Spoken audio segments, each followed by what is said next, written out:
There is a kind of tiredness that cannot be cured by sleep. It is that weight that settles in your chest when you realize that you have spent years building a life that could have been lived by anyone else, as if we were actors playing a role we did not choose on a stage where no one really sees us. It's the feeling of waking up every morning and doing the same tasks, following the same routines, fulfilling the same obligations, knowing deep down that if we disappeared tomorrow, someone else would easily take our place. Same desk at the office, same job, same silent irrelevance. It's not depression. It's not laziness. It's something more subtle and more painful.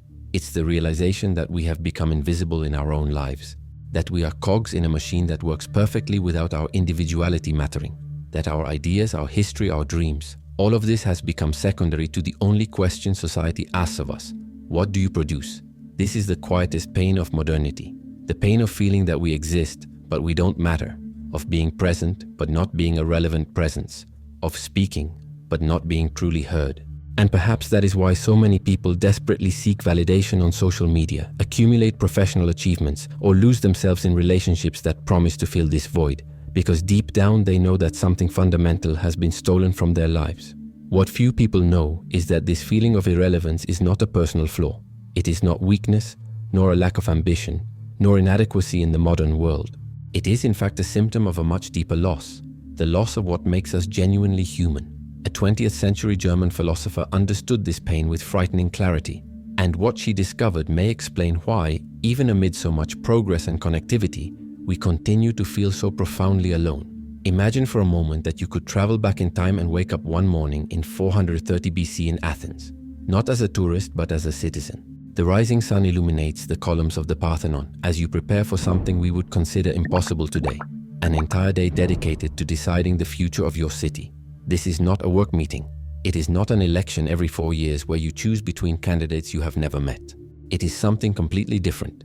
It is the ecclesia, the assembly where every citizen has the right and almost the obligation to speak, to be heard, to propose changes that can transform everyone's life. There in that public space, your voice matters. Your ideas can change the course of things.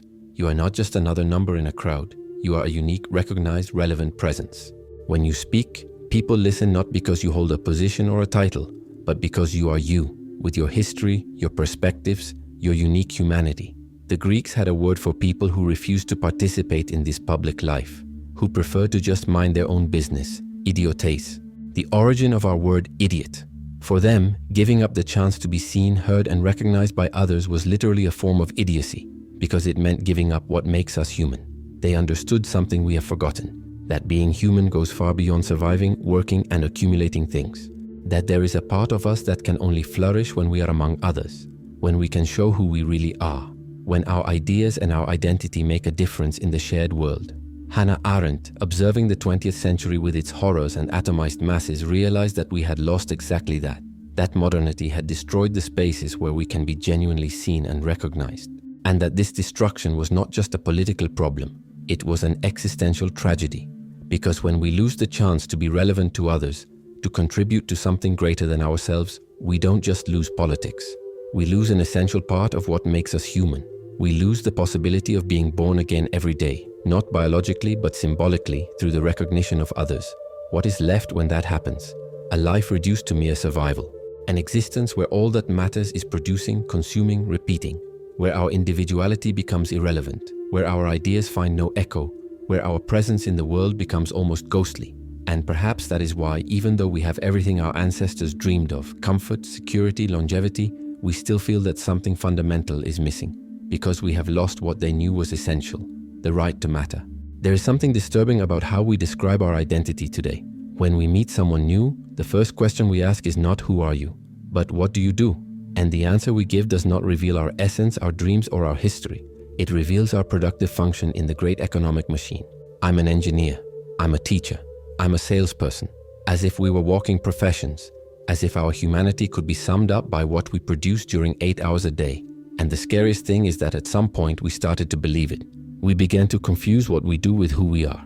Arendt realized that something profound had been inverted in modern society. What the Greeks considered the lowest activity of human existence, labor, the work necessary for survival, had become the absolute center of public life. The only thing that unites us as a society is work, The only way to belong is to be productive. In ancient Greece, work belonged to the private sphere, the oikos. It was a biological necessity, like eating or sleeping, important for survival, but not where human beings revealed themselves in their fullness. True human life took place when they left this sphere of necessity and entered the public space, where they could act freely, create new things, show who they really were.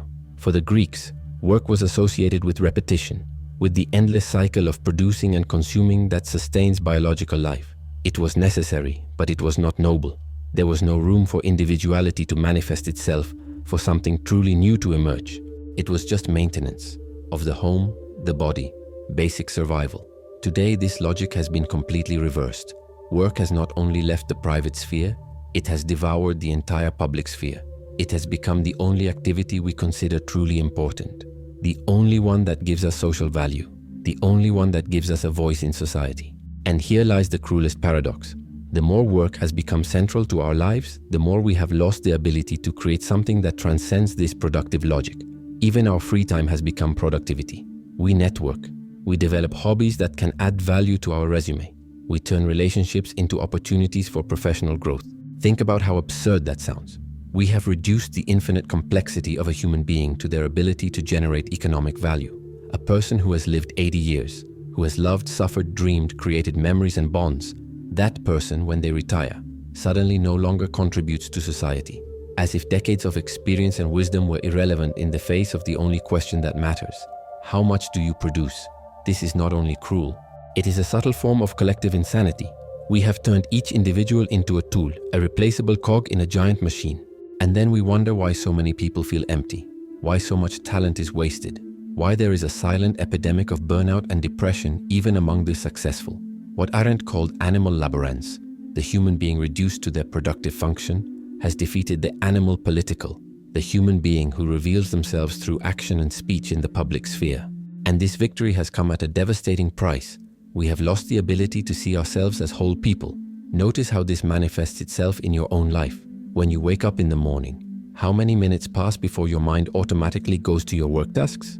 When you introduce yourself to someone, how much of your real identity can you communicate beyond your job title? When you dream about the future, how many of those visions are not directly linked to professional advancement? Because when work becomes our identity, we lose the ability to be seen as whole people. At the office, only our efficiency matters. In our private lives, we are strangers to ourselves, too exhausted to remember who we were before we became functions. And in the public sphere, well, what public sphere? Everything has become a market. Everything has become work. Everything has become production.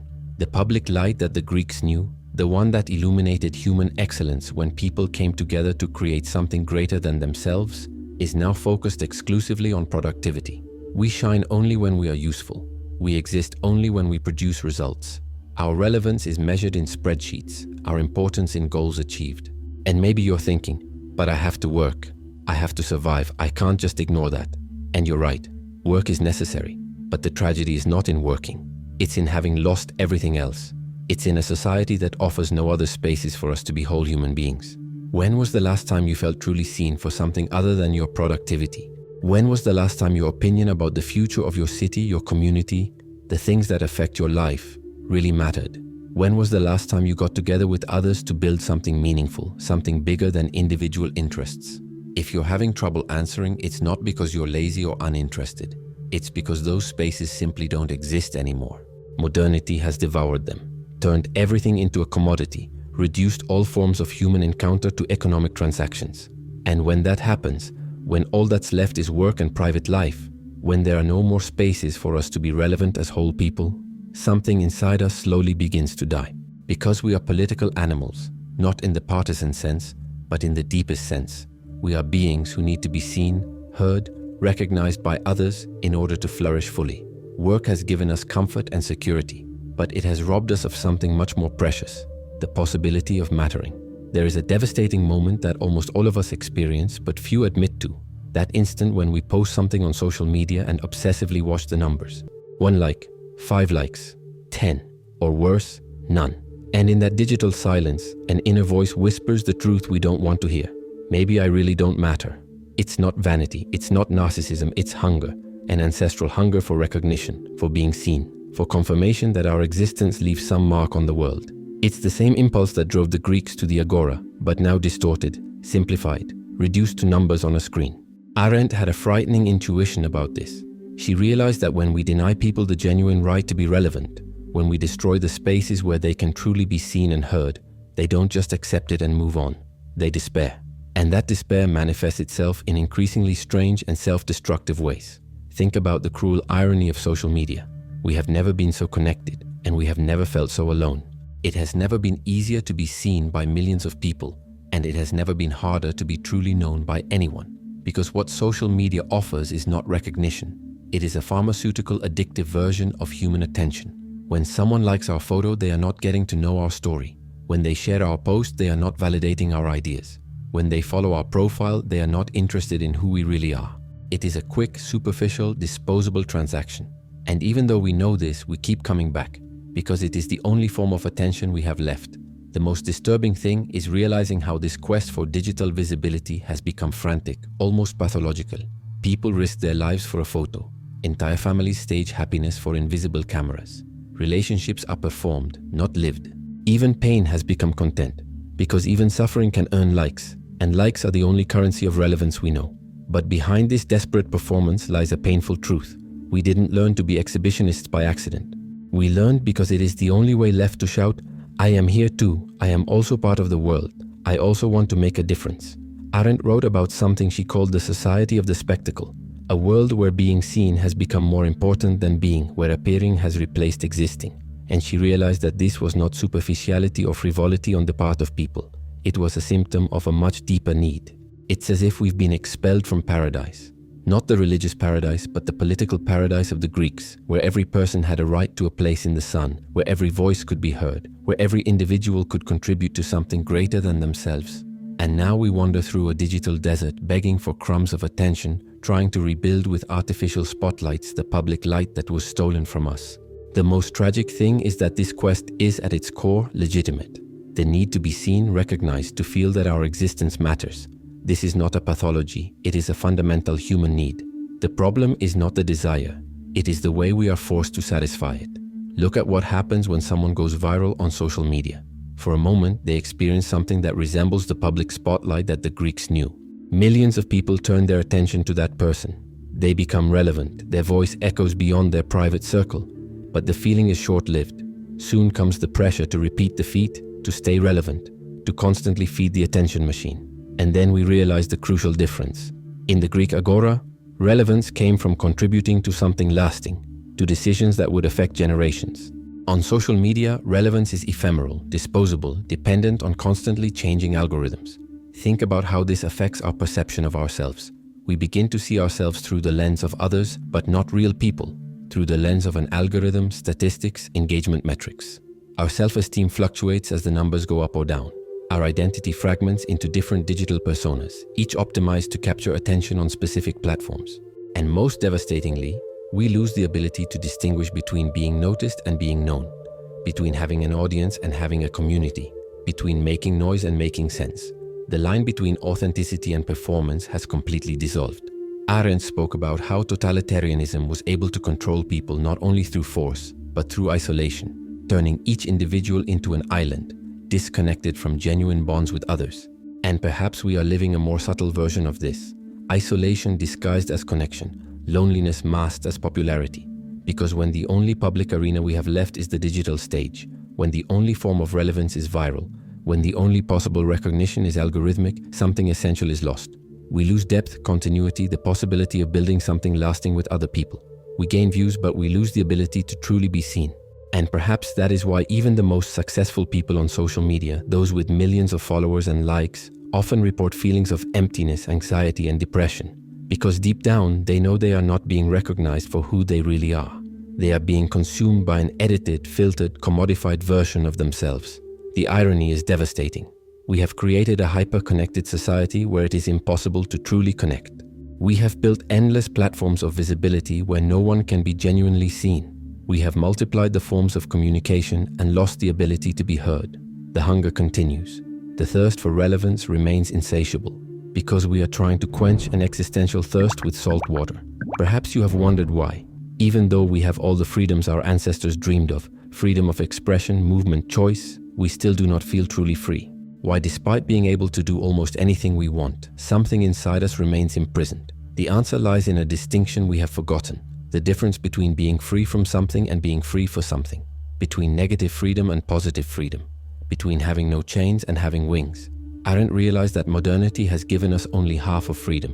It removed the chains of direct oppression, but forgot to give us a sky where we could fly.